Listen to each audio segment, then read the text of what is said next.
श्री सीताराम चंद्राभ्याम नमः। किष्किंधा कांड 51वां सर्ग। हनुमान जी के पूछने पर वृद्धा तापसी का अपना तथा उस दिव्य स्थान का परिचय देकर सब वानरों को भोजन के लिए कहना। इस तरह पूछकर हनुमान जी चीर एवं कृष्ण मृग चर्म धारण करने वाली उस धर्मपरायणा महाभागा तपस्विनी से वहां फिर बोले, देवी, हम सब लोग भूख प्यास और थकावट से कष्ट पा रहे थे, इसलिए सहसा इस अंधकारपूर्ण गुफा में घुस आए। भूतल का यह विवर बहुत बड़ा है।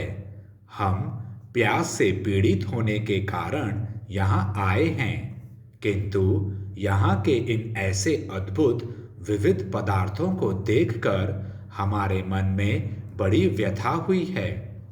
हम यह सोचकर चिंतित हो उठे हैं कि यह असुरों की माया तो नहीं है, इसलिए हमारे मन में घबराहट हो रही है। हमारी विवेक शक्ति लुप्त सी हो गई है। हम जानना चाहते हैं कि ये बाल सूर्य के समान कांतिमान सुवर्णमय वृक्ष किसके हैं। ये भोजन की पवित्र वस्तुएं, फल मूल, सोने के विमान, चांदी के घर, मणियों की जाली से ढकी हुई सोने की खिड़कियां तथा पवित्र सुगंध से युक्त एवं फल फूलों से लदे हुए ये सुवर्णमय पावन वृक्ष किसके तेज से प्रकट हुए हैं। यहाँ के निर्मल जल में सोने के कमल कैसे उत्पन्न हुए। इन सरोवरों के मत्स्य और कछुए सुवर्णमय कैसे दिखाई देते हैं। यह सब तुम्हारे अपने प्रभाव से हुआ है या और किसी के। यह किसके तपोबल का प्रभाव है। हम सब अनजान हैं, इसलिए पूछते हैं। तुम हमें सारी बातें बताने की कृपा करो।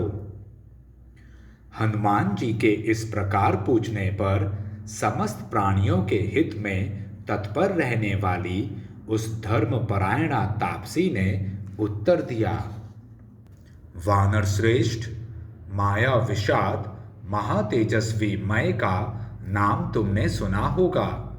उसी ने अपनी माया के प्रभाव से इस समूचे सुवर्णमय वन का निर्माण किया था। मयासुर पहले दानव शिरोमणियों का विश्वकर्मा था, जिसने इस दिव्य सुवर्णमय उत्तम भवन को बनाया है। उसने 1 सहस्त्र वर्षों तक वन में घोर तपस्या करके ब्रह्मा जी से वरदान के रूप में शुक्राचार्य का सारा शिल्प वैभव प्राप्त किया था। संपूर्ण कामनाओं के स्वामी बलवान मयासुर ने यहाँ की सारी वस्तुओं का निर्माण करके इस महान वन में कुछ काल तक सुखपूर्वक निवास किया था। आगे चलकर उस दानवराज का हेमा नाम की अप्सरा के साथ संपर्क हो गया। यह जानकर देवेश्वर इंद्र ने हाथ में वज्र ले उसके साथ युद्ध करके उसे मार भगाया। तत्पश्चात ब्रह्मा जी ने यह उत्तम वन, यहाँ का अक्षय काम भोग तथा यह सोने का भवन हेमा को दे दिया। मैं मेरु सावरणी की कन्या हूँ। मेरा नाम स्वयं प्रभा है। वानर श्रेष्ठ, मैं उस हेमा के इस भवन की रक्षा करती हूँ। नृत्य और गीत की कला में चतुर हेमा मेरी प्यारी सखी है।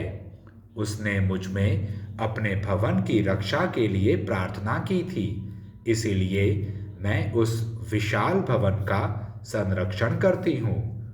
तुम लोगों का यहाँ क्या काम है।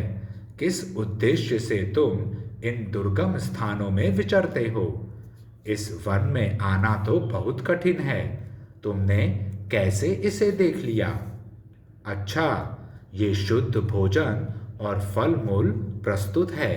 इन्हें खाकर पानी पी लो, फिर मुझसे अपना सारा वृत्तांत कहो। इस प्रकार श्री वाल्मीकि निर्मित आर्ष रामायण आदि काव्य के किष्किंधा कांड में 51वां सर्ग पूरा हुआ। जय श्री राम।